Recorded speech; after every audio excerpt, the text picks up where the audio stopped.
আহক প্ৰথমতে প্ৰাৰ্থনা কৰিছোঁ।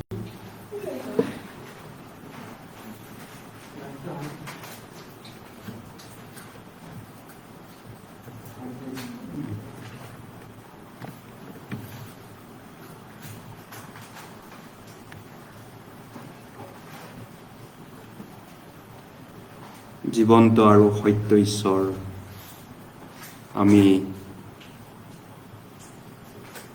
এই পৃথিৱীত আশা নোহোৱাকৈ পূৰ্বে জীয়াই আছিলোঁ, কিন্তু প্ৰভু তুমি স্বৰ্গৰ পৰা নামি আহি আমাক আশা দিলা। আমাৰ ওপৰত ঈশ্বৰৰ যি ক্ৰোধ, বেজাৰ, শাস্তি, পানিছমেণ্ট আছিল, প্ৰভু তুমি নিজেই ক্ৰুচৰ ওপৰত ল'লা আৰু তুমি আমাক অনন্তকালৰ কাৰণে দয়া কৰিলা আৰু আমাক উদ্ধাৰ কৰিলা, আমাৰ আত্মাক প্ৰেম কৰিলা। ধন্যবাদ এই মহা অনুগ্ৰহ, মহাপ্ৰেমৰ কাৰণে প্ৰভু। এই সময়ত তুমি আমাক একত্ৰিত কৰিলা, এই মহা অনুগ্ৰহৰ কাৰণে ধন্যবাদ দিছোঁ। তোমাৰ মণ্ডলীত, তোমাৰ শৰীৰত আমাক আশীৰ্বাদ কৰা, আমাক ব্যৱহাৰ কৰা তোমাৰ পবিত্ৰ কামত, যাতে আমি ঈশ্বৰৰ ৰাইজৰ ব্যৱহাৰৰ উপযোগী লোক হ'ব পাৰোঁ। আমাক সকলোকে দয়া কৰা, আশীৰ্বাদ কৰা। প্ৰাৰ্থনা প্ৰভু যীশুখ্ৰীষ্টৰ নামত বুজিছোঁ, আমেন। আহক আমি শাস্ত্ৰ মেলিছোঁ। মতি 21 অধ্যায়, মতি 21 অধ্যায়লৈ গৈছোঁ। মতি 21 অধ্যায়, মতি 21 অধ্যায়, মতি 21 অধ্যায়, মতি 21 অধ্যায় 12 পদৰ পৰা 17 পদলৈ। মতি 21 অধ্যায় 12 পদৰ পৰা 17 পদলৈ। মতি 21 অধ্যায় 12 পদৰ পৰা 17 পদলৈ। মতি শুভবাৰ্তা 21 অধ্যায়। মই পঢ়ি দিওঁ প্ৰথমতে এই বাইবেল পদখিনি আপোনালোকৰ কাৰণে। পাছে যীশুৱে ধৰ্মদামত সোমাই ধৰ্মদামত বেচা কিনা কৰাবিলাকক বাহিৰ কৰিলে আৰু ধন সলোৱাবিলাকৰ মেজ আৰু কপৌ বেচাবোৰৰ আসন লুটিয়াই পেলালে আৰু তেওঁলোকক ক'লে, লিখা আছে, মোৰ ঘৰকে প্ৰাৰ্থনাৰ ঘৰ বোলা হ'ব, কিন্তু তোমালোকে তাক ডকাইতৰ গুহা কৰিছাহ। তেতিয়া অন্ধ আৰু খুৰাবিলাক ধৰ্মদামলৈ তেওঁৰ ওচৰলৈ আহিলত তেওঁ তেওঁলোকক সুস্থ কৰিলে। কিন্তু প্ৰধান পুৰোহিত আৰু অধ্যাপকসকলে তেওঁ কৰা আচৰিত কৰ্মবোৰ আৰু জয় জয় দাউদৰ সন্তান এইবুলি ধৰ্মদামত ৰিঙিওৱা ল'ৰাবিলাকক দেখি কুপিত হৈ, মানে বেজাৰ বা ঈৰ্ষিত হৈ যীচুক সুধিলে, সিহঁতে কি কৈছে শুনিছানে? যীশুৱে তেওঁলোকক ক'লে, হয়, তুমি শিশু আৰু কেঁচুৱাবিলাকৰ মুখৰ পৰাও স্তুতি সম্পূৰ্ণ কৰিলা। এই বচন তোমালোকে কেতিয়াও পঢ়া নাইনে? পাছে তেওঁ তেওঁলোকক এৰি নগৰৰ পৰা ওলাই বৈতনিয়া গাঁৱলৈ গৈ তাতে ৰাতি থাকিল।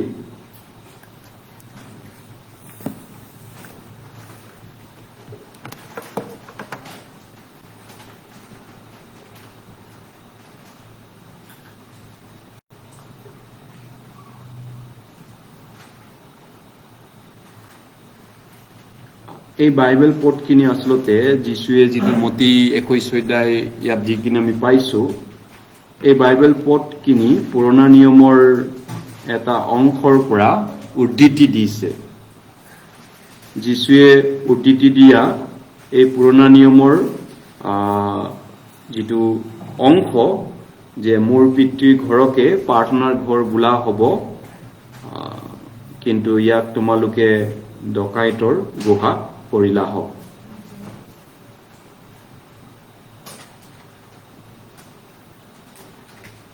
পুৰণা নিয়ম শাস্ত্ৰত সেইটো উল্লেখ আছে।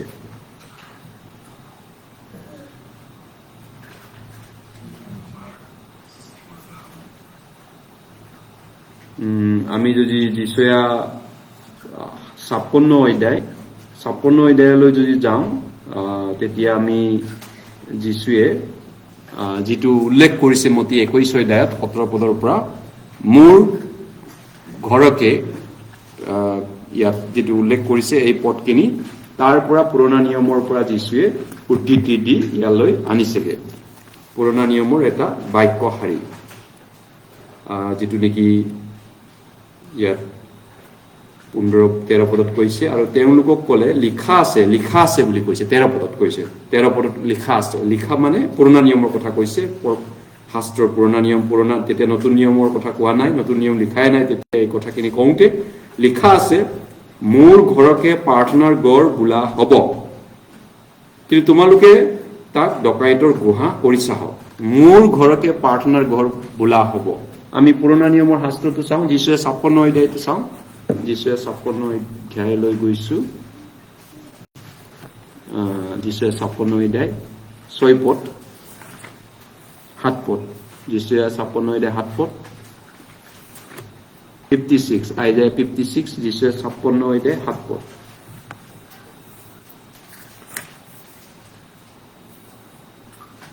যিশুৱে 56 56 7 56 অধ্যায় 7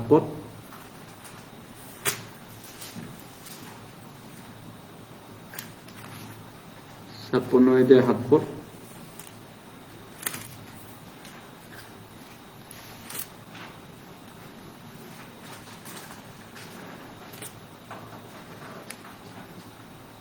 যিশুৱে 56 7 পদটো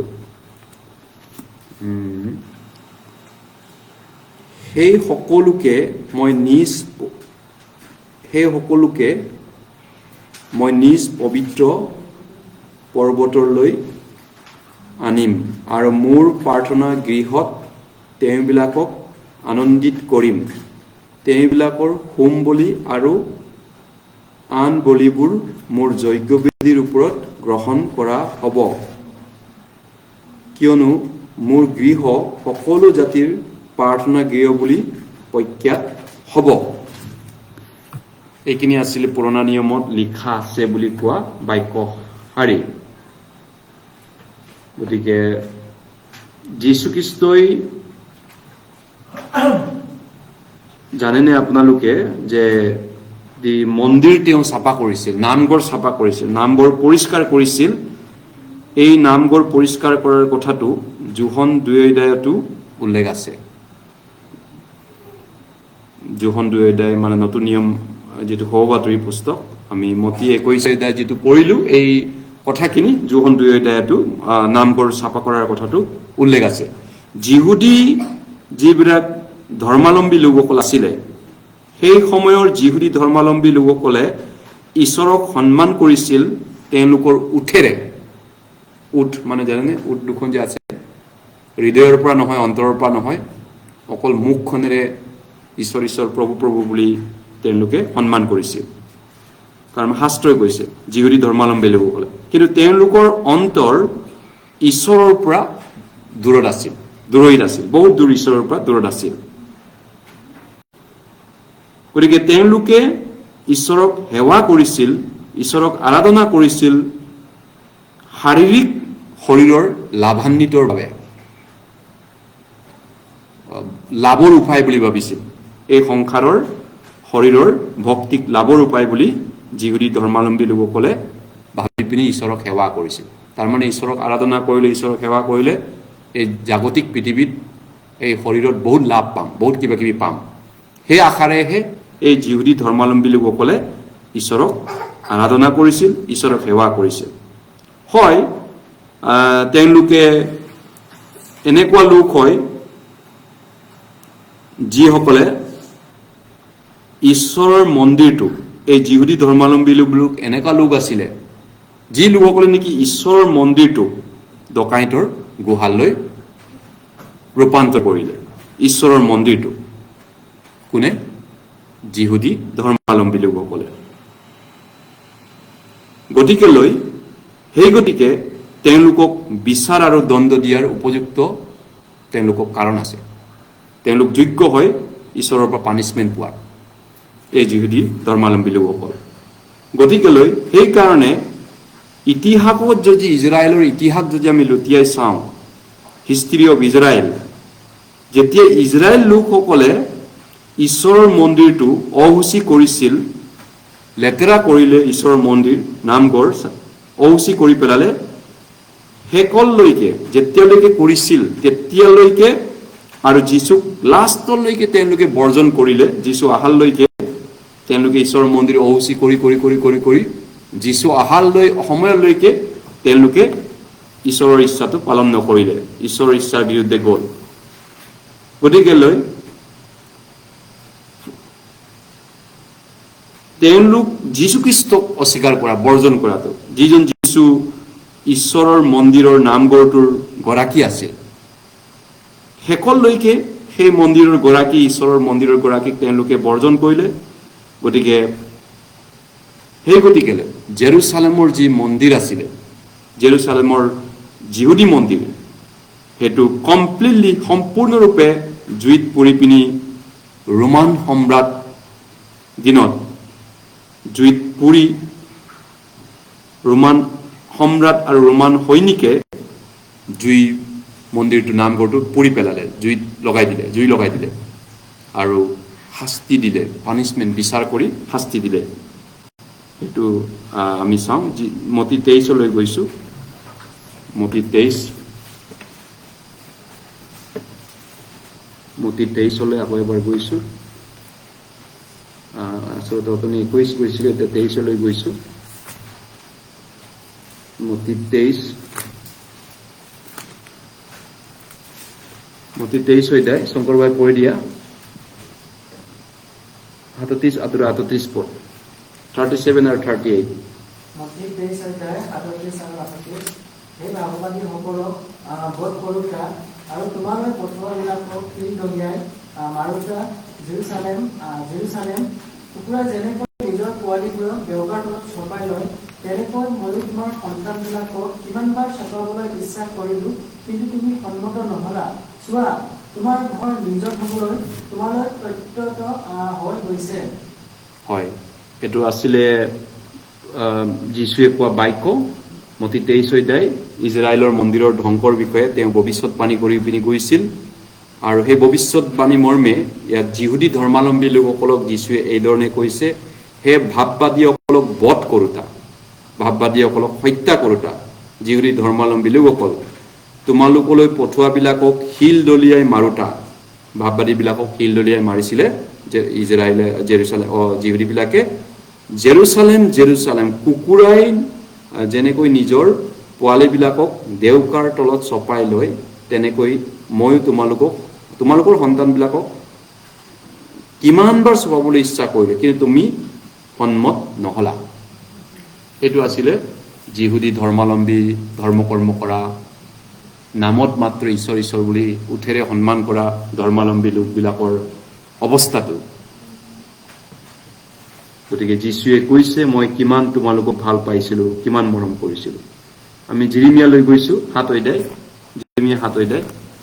পুৰণা নিয়মলৈ আৰু এটা বাৰে চাওঁ, ভাৱবাদীসকলৰ বিষয়ে ইয়াত কি কৈছে, যিহুদী ধৰ্মাৱলম্বী লোকসকলৰ বিষয়ে। জিৰিমিয়া 7 অধ্যায়, আচলতে জিৰিমিয়া চেপ্টাৰ 7, পুৰণা নিয়ম শাস্ত্ৰলৈ গৈছোঁ। গতিকে আজি মন্দিৰ নামঘৰ চাফা কৰাৰ বিষয়টো চাই আছোঁ, জিৰিমিয়া 7 অধ্যায়। ইয়াৰ অৰ্থনো কিয় এনেকুৱা বাইবেলত লিখা আছে, তেনেকুৱা এটা ঘটনা কিয় ইতিহাসত ঘটিছিল। জিৰিমিয়া 7 অধ্যায় 3-4 পদ, শংকৰ ভাই 3 আৰু 4 পদ। জিৰিমিয়া 7 অধ্যায় 3 আৰু 4 পদ। ইছৰাইলৰ ঈশ্বৰ বাহিনীবিলাকৰ জিহুৱাই এই কথা কৈছে, তোমালোকে তোমালোকৰ আচাৰ ব্যৱহাৰ আৰু কাৰ্য শুধৰোৱা, তাতে মই তোমালোকক এই ঠাইত বাস কৰাম। এইবোৰ জিহুৱাৰ মন্দিৰ এই বুলি কোৱা কথা তোমালোকে বিশ্বাস নকৰিবা। হয়, জিৰিমিয়া 7 অধ্যায় আমি যিটো চালোঁ 3-4 পদ, যে যিহুদী মন্দিৰৰ ইজৰাইলৰ মন্দিৰৰ কথা কৈছে যে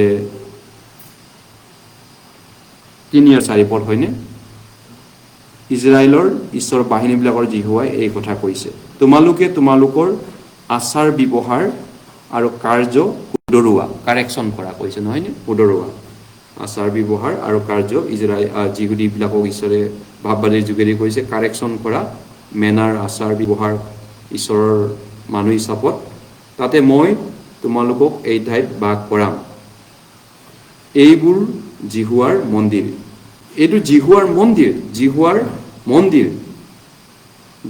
মন্দিৰ এই বুলি কোৱা কথাত তোমালোকে বিশ্বাস নকৰিবা 8 পদৰ পৰা 11 পদলৈ তাৰ পিছত শংকৰ ভাই 8 পদৰ পৰা 11 পদলৈ একে অধ্যায় এই চোৱা উপকাৰ কৰিব নোৱাৰা মিছা কথা তোমালোকে বিশ্বাস কৰিছা তোমালোকে চুৰ নৰবধ প্ৰস্তিগমন আৰু মিছা শপত খোৱা ওৱালৰ উদ্দেশ্যে ধূপ জ্বলাই তোমালোকে নজনা ইতৰ দেৱতাবোৰৰ পাছত চলি সেই সকলো ভিনলগীয়া কাৰ্য কৰিবৰ নিমিত্তে মোৰ নামেৰে পৰীক্ষাত এই গৃহত সোমাই মোৰ আগত থিয় হৈ আমি মুক্তি পালো বুলি কবানে মোৰ নামেৰে পৰীক্ষাত এই গৃহ তোমালোকৰ দৃষ্টি ডকাইতৰ গুহা হলে জিহুৱাই কৈছে চোৱা মই তাক দেখিলো থ্যাংক ইউ গতিকে লৈ ইণ্টাৰেষ্টিং কথা কি হৈছে চাইছেনে চোৱা উপকাৰ কৰিব নোৱাৰা মিছা কথাত তোমালোকে বিশ্বাস কৰিছা এইটো নিজকে তেওঁলোকে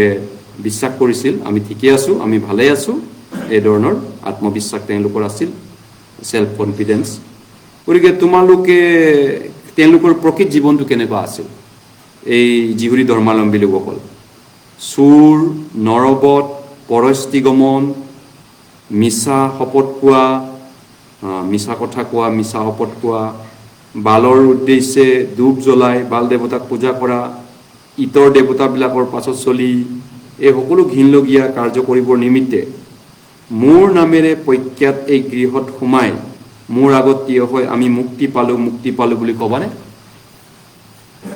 হয় আমি নতুন জন্ম পাইছো আমি পৰিত্ৰাণ পাইছো আমি স্বৰ্গত যাম কিন্তু তেওঁলোক যিহুদীবিলাক কেনেকুৱা আছিল সেই সময়ত এই বিচাৰ কৰাৰ আগৰ অৱস্থাটো এনেকুৱা তেওঁলোকে জীৱন যাপন কৰিছিল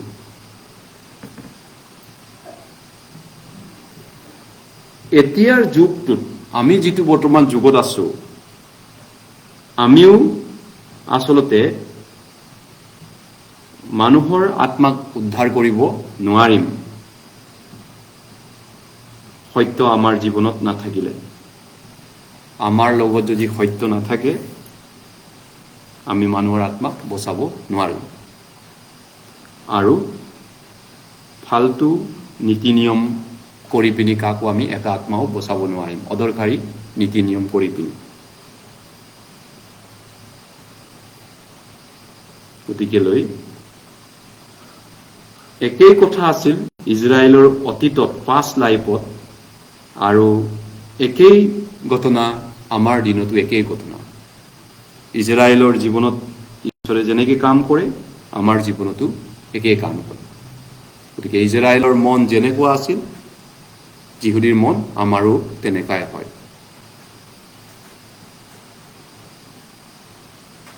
গতিকে যীশু খ্ৰীষ্টই যিটো বাক্য কৈছে মন্দিৰত ইয়াত মতিত 21 অধ্যায় এই বহুত ইম্পৰ্টেণ্ট শিক্ষা আমাৰ বাবে আছে যিটো নেকি বৰ্তমান দিনত জীয়াই থকা সকলৰ বাবে বহুত ইম্পৰ্টেণ্ট গুৰুত্বপূৰ্ণ শিক্ষা কথা যীশুৱে কৈছে গতিকে যি টেম্পল মন্দিৰ নামঘৰ সেইটো আছিল জেৰুচালেম মধ্যভাগত আৰু পুৰণা নিয়মত এইটো লাইফ জীৱন আছিল তেওঁলোকৰ জেৰুচালেম মন্দিৰটো আৰু বৰ্তমান এইটো আমি কি হিচাপত কোৱা যায় এই জেৰুচালেম মন্দিৰটো যদি আমি চাওঁ বৰ্তমানত ঈশ্বৰৰ গৃহৰূপে এইটো জনা যায় হাউচ অফ গড তাৰমানে এই মন্দিৰটো জেৰুচালেমৰ সেই মন্দিৰটো বৰ্তমান আমি কি বুলি কোৱা যায় ঈশ্বৰৰ গৃহ ঈশ্বৰৰ মণ্ডলী দ্য চাৰ্চ মণ্ডলী নতুন নিয়মত সেই নামেৰে জনা যায় গতিকে হাউচ অফ গড ঈশ্বৰৰ মন্দিৰ ঈশ্বৰৰ গৃহ সেইটো হৈছে মণ্ডলী, যিটো নেকি যীশুখ্ৰীষ্টৰ শৰীৰ, বডি অফ ক্ৰাইষ্ট। গতিকে এই পৃথিৱীত অনেক মানুহৰ ঘৰ আছে, গৃহ আছে, গৃহ নিৰ্মাণ বিভাগ আছে, আৰু এই পৃথিৱীত মানুহৰ গৃহ আছে আৰু ঈশ্বৰৰ গৃহও আছে। আন বিশেষভাৱে ক'বলৈ গ'লে বাইবেলত 1 তিমথিয়ত কৈছে মানুহৰ গৃহ আৰু ঈশ্বৰৰ গৃহৰ কথা কৈছে। যদি আমি ঈশ্বৰৰ মানুহৰ গৃহৰ কথা যদি চাওঁ, 1 তিমথিয় 3:4 কৈছে ঈশ্বৰৰ পৰিয়ালক, নিজৰ ঘৰখনকেই বুলি কৈছে, নিজৰ পৰিয়াল ঘৰখনৰ কথা কৈছে। 1 তিমথিয় 5:4 কৈছে এইটো মানুহৰ পৰিয়াল, মানুহৰ ঘৰ। কিন্তু ঈশ্বৰৰ ঘৰটো কোনটো, ঈশ্বৰৰ পৰিয়ালটো ক'ত, সেইটো ক'ত উল্লেখ আছে? 1 তিমথিয় 3 গৈছো, ঈশ্বৰৰ ঘৰ কোনটো বা পৰিয়াল কোনটো? 1 তিমথিয় 3 অধ্যায়লৈ গৈছো। 1 তিমথিয় 3 অধ্যায়, 1 তিমথিয় 3 অধ্যায়, 1 তিমথিয় 3 অধ্যায়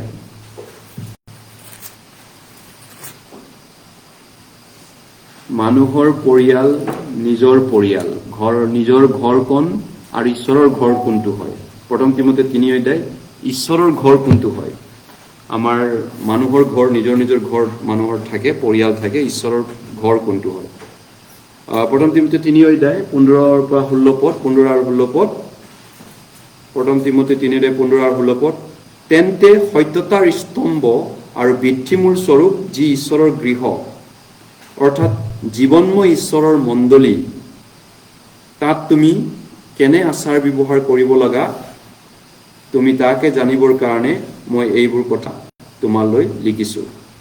ভক্তিৰ নিগুড় তত্ত্ব নিঃসংশয়ৰূপে মহান, তেওঁক মাংসত প্ৰকাশ কৰা হ'ল, আত্মাত ধাৰ্মিক বুলি গণ্য হ'ল, মৃতবিলাকৰ দ্বাৰাই দেখা পোৱা গ'ল, দূতবিলাকৰ দ্বাৰাই দেখা পোৱা গ'ল, পৰজাতিবিলাকৰ আগত ঘোষণা কৰা হ'ল, আৰু জগতত বিশ্বাস কৰা হ'ল, প্ৰথাপত তুলি নিয়া হ'ল। ইয়াত কৈছে ঈশ্বৰৰ গৃহ, যি সত্যতাৰ স্তম্ভ। 15 পদত কৈছে বৃদ্ধিমূল স্বৰূপ যি ঈশ্বৰৰ গৃহ, অৰ্থাৎ ঈশ্বৰৰ পৰিয়াল, ঈশ্বৰৰ ঘৰ, অৰ্থাৎ জীৱনময় ঈশ্বৰৰ মণ্ডলী। বৰ্তমান দিনত গতিকে কোনোবা এজন ব্যক্তিয়ে যদি এতিয়া কাৰোবাৰ ঘৰত যদি তেওঁ থাকিব বিচাৰে, বেলেগ এজনৰ ঘৰত যদি তেওঁ পাৰ্মিশ্যন লৈ থাকিব বিচাৰে, আপোনাৰ ঘৰত মোক থাকিব দিবনে? তেতিয়াহ'লে দিব, কিন্তু সেই ঘৰ মালিকজনৰ নীতি নিয়ম আৰু অৰ্ডাৰ, সেই মালিকৰ অৰ্ডাৰ বা নীতি নিয়ম তেওঁ মানি চলিবলৈ বাধ্য হ'ব, কাৰোবাৰ পৰা যদি বেলেগ এটা ঘৰ লৈ থাকিব বিচাৰে। আৰু আচৰণ ব্যৱহাৰটো সেই ঘৰৰ মালিকৰ পৰিয়ালৰ লগত ব্যৱহাৰ পাতি মিলিব লাগিব, মেনাৰটো যোগ্য হ'ব লাগিব, হয়নে? সেই ঘৰটোৰ লগত যদি থাকিব বিচাৰে। আৰু যদি কোনোবা ৰাজপ্ৰসাদত, যদি ৰজাৰ ৰাজপ্ৰসাদত থাকিব বিচাৰে, কাৰোবাক যদি আপুনি ৰজা আছে, সেই ৰজাৰ ৰাজপ্ৰসাদত থাকিব বিচাৰে, তেতিয়াহ'লে তাত কিছুমান আছে, নিয়ম আছে, কানুন আছে আৰু হুকুম আছে সেই ৰাজপ্ৰসাদত থাকিবলৈ হ'লে। আৰু নিশ্চয় তেওঁলোকে সেই ৰাজপ্ৰসাদ, ৰজাৰ ৰাজপ্ৰসাদ বা ৰাজ্যপাল বা দেশৰ ৰজাৰ, প্ৰধানমন্ত্ৰীৰ আৱাসৰ যোগ্য জীৱন কৰিব লাগিব সেই ৰাজপ্ৰসাদত থাকিবলৈ হ'লে। আৰু সেই ৰাজপ্ৰসাদটোৰ লগত তেওঁৰ ব্যৱহাৰ পাতি মিলিব লাগিব। তেতিয়াহ'লে আমি কি কৰা উচিত ঈশ্বৰৰ গৃহত, ঈশ্বৰৰ ঘৰত, পৰিয়ালত আমি কি কৰা উচিত? অৱশ্যেই আমি ঈশ্বৰৰ ঘৰত নিশ্চয় অৰ্ডাৰ আছে, নহয়নে? ঈশ্বৰৰ গৃহত শৃংখলা আছে, নিয়ম আছে, আৰু ঈশ্বৰৰ বিধি আছে, ঈশ্বৰৰ হুকুম আছে। গতিকে আমি সেইমতে চলিব লাগিব ঈশ্বৰৰ গৃহত, ঈশ্বৰৰ পৰিয়ালত।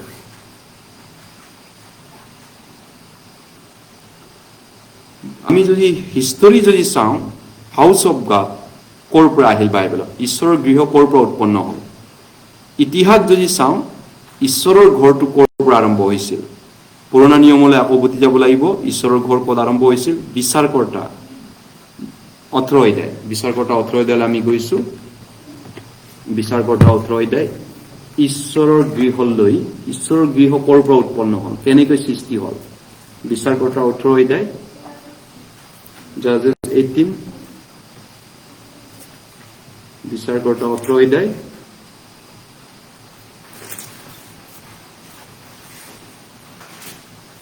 অধ্যায়, বিচাৰকৰ্তা পুৰণি নিয়ম বাইবেল 31 পদ, 18 অধ্যায় 31 পদ, বিচাৰকৰ্তা 18 অধ্যায় 31 পদ, বিচাৰকৰ্তা 18 অধ্যায় 31 পদ, 18 অধ্যায় 31 পদ। যেতিয়ালৈকে চিলোত ঈশ্বৰৰ গৃহ আছিল, ঈশ্বৰৰ ঘৰ পৰিয়াল চিলোত আছিল, তেতিয়ালৈকে তেওঁবিলাকে আপোনালোকৰ নিমিত্তে মিশাই নিৰ্মাণ কৰা সেই কথা মূৰ্তি স্থাপন কৰি ৰাখিলে। যেতিয়ালৈকে চিলোত ঈশ্বৰৰ ঘৰ আছিল, ঈশ্বৰৰ গৃহ। গতিকে ঈশ্বৰ জিহুৱাৰ গৃহ পুৰণা নিয়মত উল্লেখ হৈছে। গতিকে সেই ঈশ্বৰ জিহুৱাৰ গৃহটো আন ভাষাত কি বুলি কৈছিল পুৰণা নিয়মত?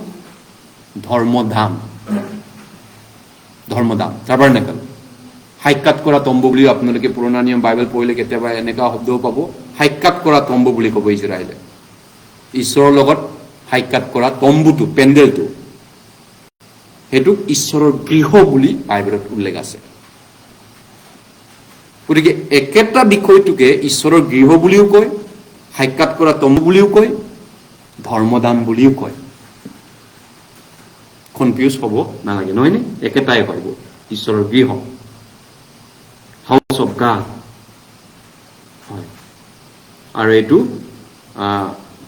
ইতিমধ্যে ক'লো।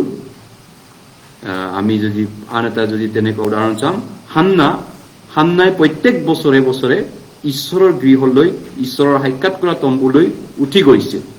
1 চামুৱেল 1 অধ্যায়লৈ গৈছোঁ। হান্নাৰ প্ৰাৰ্থনাৰ বিষয়টো আমি চাওঁ। তেওঁ তেখেতে প্ৰাৰ্থনা কৰিছিল। 1 চামুৱেল, অলপ আগলৈ গ'লে 1 চামুৱেল পাব 1 অধ্যায়। বিচাৰকৰ্তা শেষ হ'লে 1 চামুৱেল, ৰুথৰ আগত আছে আচলতে। বিচাৰকৰ্তাৰ পিছত ৰুথ, তাৰপিছতে 1 চামুৱেল। চামুৱেল 1 পুস্তক 1 অধ্যায় 7 পদ, 1 অধ্যায় 7 পদ। জিহুৱাৰ গৃহটিলৈ হান্না যিমানবাৰ যায়, তেওঁৰ স্বামীয়ে সিমানবাৰ তেওঁলৈ সেইদৰে বছৰে বছৰে কৰে, আৰু পিনিন্নায়ো সেইদৰে তেওঁক বেজাৰ দিয়ে। এই হেতুকে তেওঁ ভোজন নকৰি কান্দি কান্দি থাকে। ইয়াত কি কৈছে, বিষয়টো বেলেগ বিষয়লৈ আমি নাচাওঁ। জিহুৱাৰ গৃহলৈ হান্না যিমানবাৰ যায়, জিহুৱাৰ গৃহ, ঈশ্বৰৰ ঘৰ, হান্নাই গৈছিল বাৰে বাৰে। 24 পদতো কৈছে, 24 পদ 1 অধ্যায়। পাছে তেওঁ তাক বিয়া এৰুৱালত, মানে হান্নাই যেতিয়া ল'ৰাটো পাইছিল, আৰু সেই ল'ৰা যেতিয়া গাখীৰ খোৱা এৰিলে, ল'ৰাৰ গাখীৰ খোৱা এৰাৰ পিছত ইয়াত চামুৱেল নহয় জানো, তাতে ল'ৰাটিক বিয়া এৰি দিয়াৰ পিছত ইয়াত তেওঁ 3টা বতৰা, 1 অইপা আটা গুৰি আৰু 1 মুঠ দাইখাৰকেৰে সৈতে তাক চিলো মানে ক'ত, জিহুৱাৰ গৃহলৈ লৈ গ'ল। তেতিয়া ল'ৰাটি অলপ বয়সীয়া আছিল। হান্না ইয়াত ঈশ্বৰৰ গৃহলৈ আমি বছৰে বছৰে আৰাধনা কৰিবলৈ যোৱা দেখিছোঁ।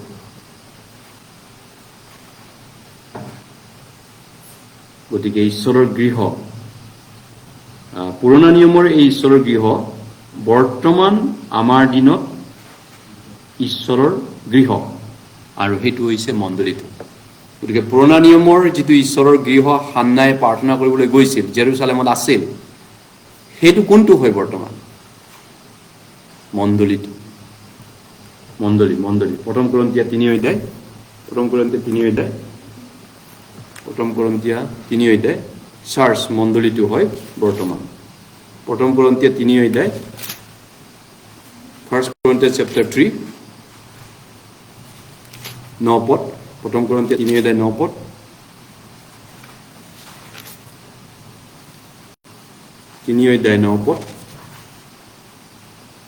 কিয়নো আমি ঈশ্বৰৰ সহকৰ্মী তোমালোক ঈশ্বৰৰ ক্ষেত্ৰ ঈশ্বৰৰ সজা ঘৰস্বৰূপ ঈশ্বৰে সজা ঘৰস্বৰূপ এই ঘৰ এইটো আমি মানুহে সাজিছো নহয়নে চিমেণ্ট বালু মিস্ত্ৰী লগাই পিনি কিন্তু ঈশ্বৰে সজা ঘৰ কোনটো হয় ঈশ্বৰৰ নিজৰ হাতেৰে সজা ঘৰ ঈশ্বৰে নিজেই মিস্ত্ৰী হয় তাৰ চাৰ্চটো মণ্ডলীটো নহয়নে গতিকে প্ৰথম তিমথিয়টো হেতুৱে কৈছে 3 অধ্যায় আমি প্ৰথম আকৌ এবাৰ গৈছো প্ৰথম তিমথিয় 3 অধ্যায় 15 পদ ঈশ্বৰৰ ঘৰ ঈশ্বৰৰ হাতেৰে সজা ঘৰ কোনটো হয় বহুতৰে ধাৰণা চিমেণ্ট লিপি পাকা ঘৰ গীৰ্জাঘৰ বনোৱাটো ঈশ্বৰৰ হাতেৰে সজা ঘৰ বুলি গীৰ্জাঘৰটোকে ভাবি থাকে বহুত মানুহৰ সেইটো ধাৰণা ৰং কনচেপচন ভুল ধাৰণা আছে প্ৰথম তিমথিয় 3 অধ্যায় 15 পদ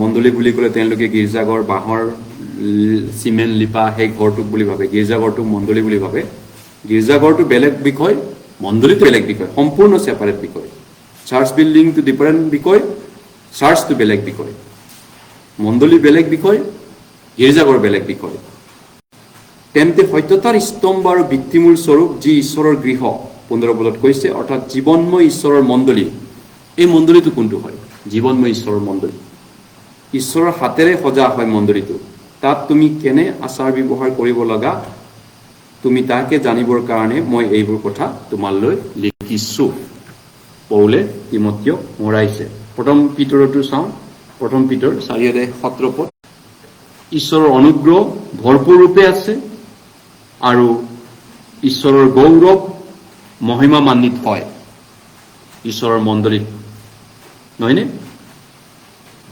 গীৰ্জাঘৰৰ ভিতৰৰ কথা মই কোৱা নাই ঈশ্বৰৰ মণ্ডলীৰ কথা কৈ আছো কিছুমান অকল গীৰ্জাঘৰৰ ভিতৰতে সেইটো বুলি ভাবে বেলেগ সময়ত তেওঁলোকে সেইটো নাভাবে সেইটো আৰাধনা নহয় গতিকে মণ্ডলী যেটো নেকি ঈশ্বৰৰ ঘৰ ঈশ্বৰৰ গৃহ সেইটো আসলতে এনেকুৱা জেগা য'ত নেকি ঈশ্বৰৰ গ্লোৰি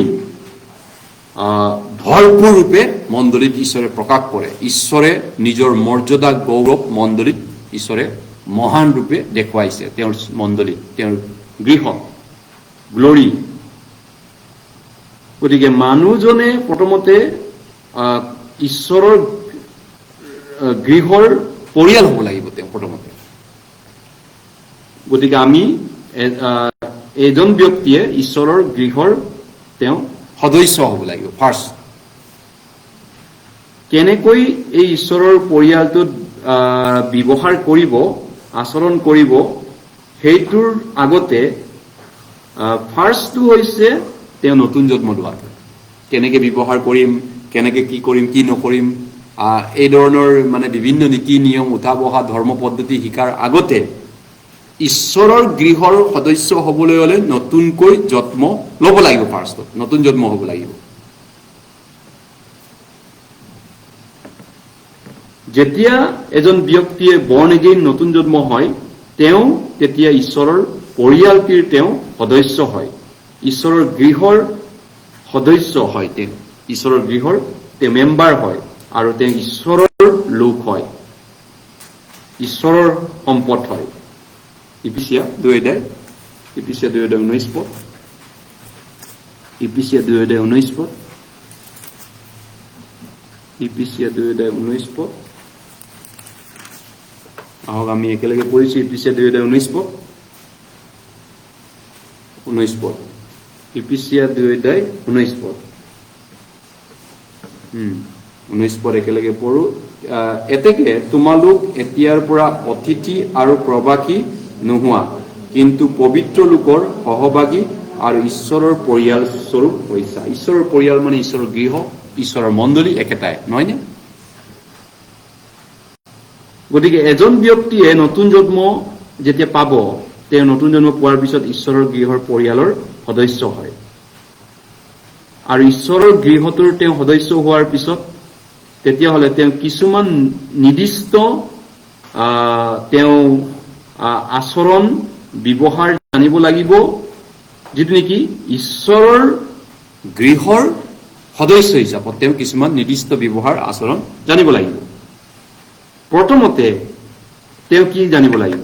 কোনোবা যদি ঈশ্বৰৰ গৃহৰ লোক যদি হয়, ঈশ্বৰৰ তেওঁ যদি পৰিয়ালটোৰ সদস্য যদি হয়, যিহেতু প্ৰভু তেওঁৰ মণ্ডলীৰ হেড হয়, lord is the head of the church, মণ্ডলীটোৰ হেড, মাথাটো, ব্ৰেইনটো, বছটো, যীশু মণ্ডলীটোৰ বছ হয়, হেড হয়।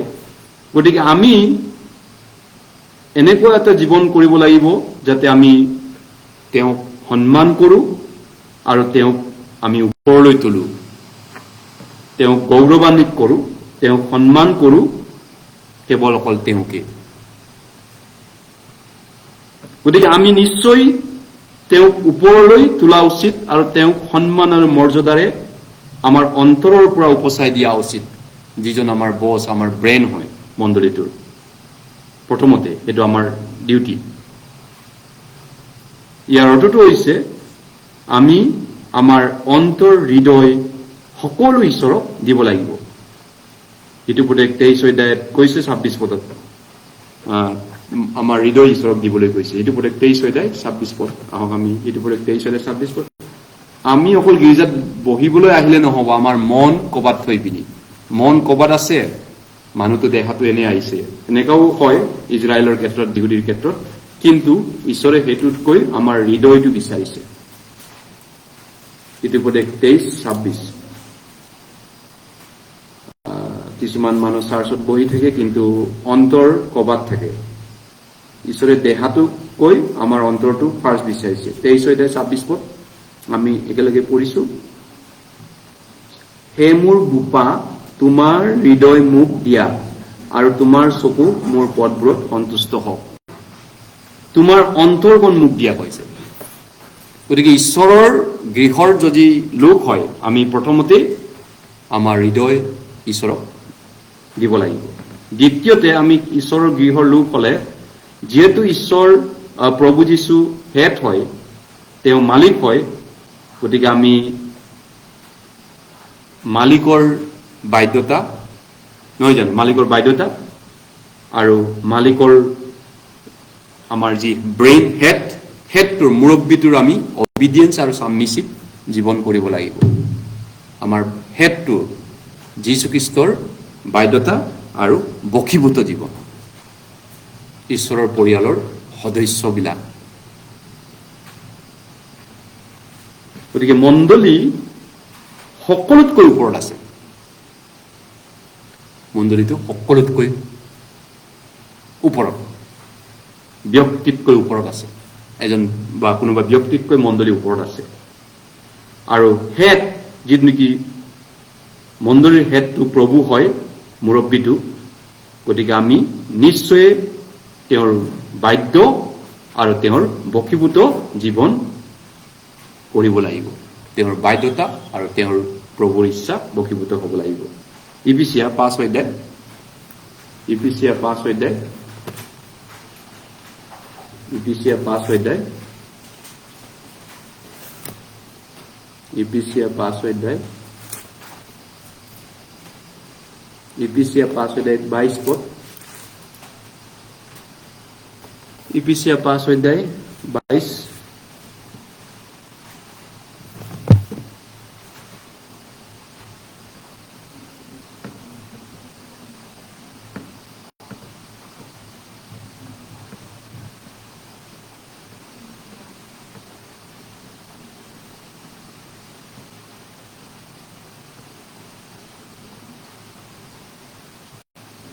ইফিছিয়া 5 অধ্যায় 22।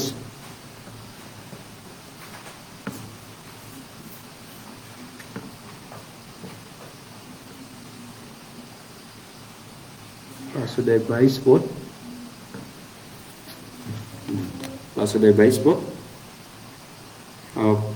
চাইছোঁ মই কৈ দিছোঁ হে ভাৰ্যাবিলাক তোমালোকে যেনেকৈ প্ৰভুত তেনেকৈ নিজ নিজ স্বামীৰো বশীভূত হোৱা স্বামী আমাৰ স্বামী কোন প্ৰভু যীশু মণ্ডলীক কৈছে এফিচিয়াটো গতিকে আমাৰ হেডটো আমাৰ হাজবেণ্ড আত্মাৰ হাজবেণ্ডৰ বশীভূত হোৱা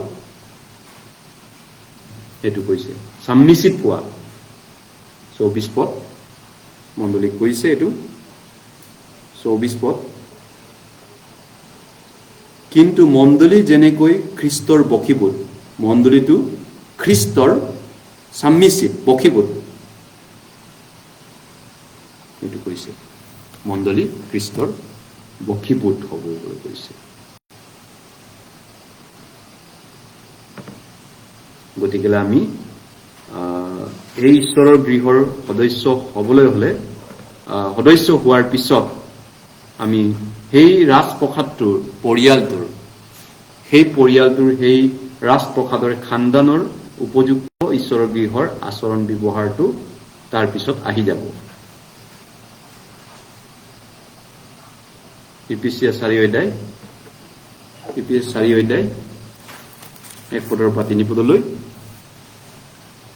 ইপিচিয়া 4 অধ্যায় 1 পদৰ পৰা 3 পদলৈ এতেকে প্ৰভু বন্দিয়াৰ যি মই তোমালোকক এই মিনতি কৰোঁ যে তোমালোকে সকলো নম্ৰতা আৰু মৃদুতাৰে আৰু সকলো চিৰস্নতাৰে প্ৰেমত পৰস্পৰে সহন কৰি যি আমন্ত্ৰণে আমন্ত্ৰিত হলা তাৰ যোগ্য আচৰণ কৰা আৰু শান্তিৰ বন্ধনত পবিত্ৰ আত্মাৰ ঐক্য ৰাখিবলৈ যত্ন কৰা গতিকে প্ৰেম মানে ইয়াত কৈছে তোমালোকে সকলো নম্ৰতা আৰু মৃদুতাৰে চিৰসহিষ্ণুতাৰে সহন কৰা লং সাফাৰিং সহন কৰা ইয়াত সিজনে ইজনক সহন কৰাটো কৈছে এইটো পৰিয়ালটো একতা হোৱাৰ কাৰণে এইটো এটা ডাঙৰ গুণ নহয় নে এটা পৰিয়াল মিলি থাকিবলৈ হ'লে সিজনে ইজনে পৰিয়ালৰ সদস্যবিলাকে সহিব লাগিব গিৰিয়েক গইনীয়েকে নহ'লে সহিব নোৱাৰিলে ডিভৰ্চ হৈ যাব নহয় জানো এৰাই এৰিব লাগিব সন্তান ল'ৰা ছোৱালী চবেই গতিকে ঈশ্বৰৰ গৃহত চিৰসহিষ্ণুতা মানে ইজনে ইজনক সহন কৰা যি আমন্ত্ৰণে আমন্ত্ৰিত হলা তাৰ যোগ্য আচৰণ কৰা পৰিয়ালটো একতা কৰিবলৈ শান্তিৰ বন্ধন বেং নহয় অৱশ্যে এইটো বন এইটো কৰ্টৰ শব্দ বন মানে এক বান্ধোনত এক আত্মাত ঘিৰি থাকিবলৈ চেষ্টা কৰা যত্ন কৰা ইয়েছ এইটো হৈছে ঈশ্বৰৰ মণ্ডলীত আমাৰ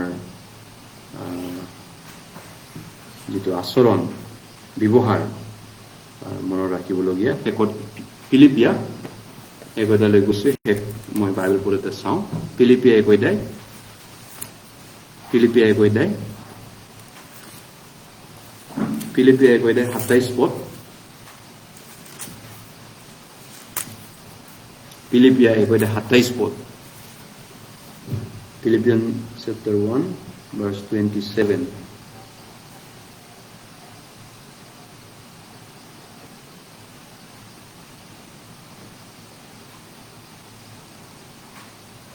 27-28 27 আৰু 28 পদ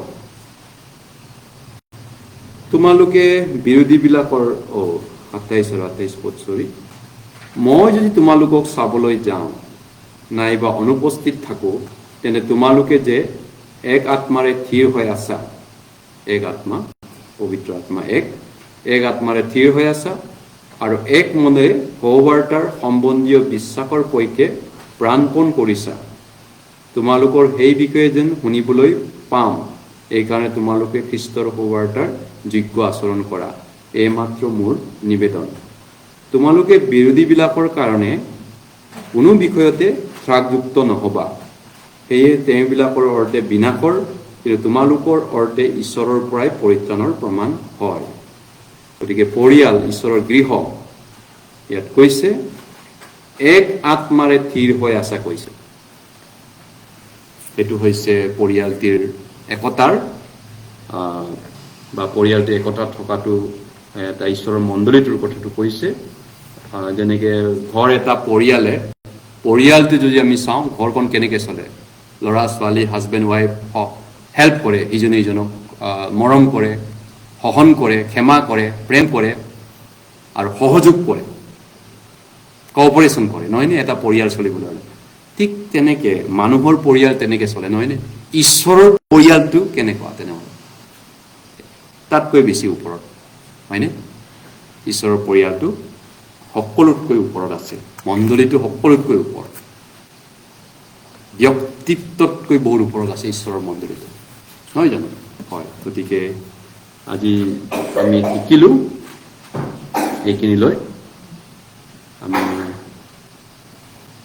প্ৰেক্টিচ বা কিছুমান কৰিবলগীয়া কামো আছে ঈশ্বৰৰ পৰিয়াল হিচাপত যাই কিনে ভৱিষ্যতলৈ শিকিম আজিলৈ আমি এইখিনিতে শেষ কৰিব লাগিব ভৱিষ্যতে আকৌ শিকি থাকিম